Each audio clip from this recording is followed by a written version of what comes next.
Sepasang kekasih pelaku pencurian ATM lintas provinsi diringkus saat sedang menjalankan aksinya di Denpasar, Bali.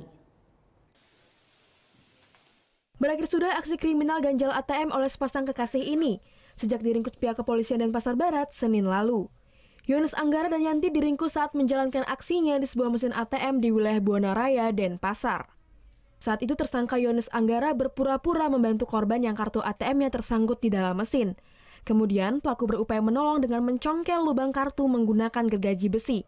Korban yang merasa curiga dengan cara tersangka kemudian meneriaki tersangka. Teriakan korban pun mengundang perhatian warga sekitar dan selanjutnya tersangka diamankan oleh warga lalu diserahkan ke pihak berwajib.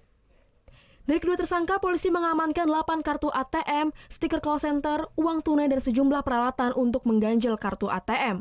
Keduanya merupakan sindikat modus ganjil ATM yang sudah beraksi di sejumlah provinsi.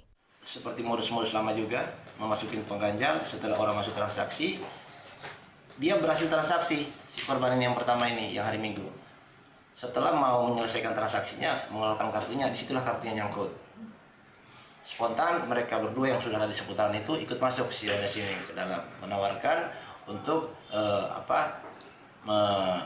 segera untuk menghubungi, menunjuk nomor layanan yang mereka tempel di situ.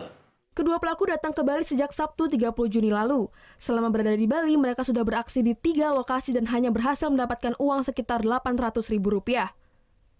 Polisi masih mendalami penyelidikan, diduga masih ada pelaku lain dalam sindikat ini. Kedua tersangka dijerat pasal 363 KUHP dengan ancaman hukuman 7 tahun penjara. Surya Sanjaya melaporkan untuk NET. Oh yang beneran? Iya, oke. Tapi gue pernah. Nah, udah kan nonton beritanya? Jangan lupa di-subscribe, di-like, dan juga di-komen ya akun YouTube dari Net Bali. Terima kasih udah subscribe. Yang belum, jangan sampai lupa. Di sebelah sini nih. Notif subscribe.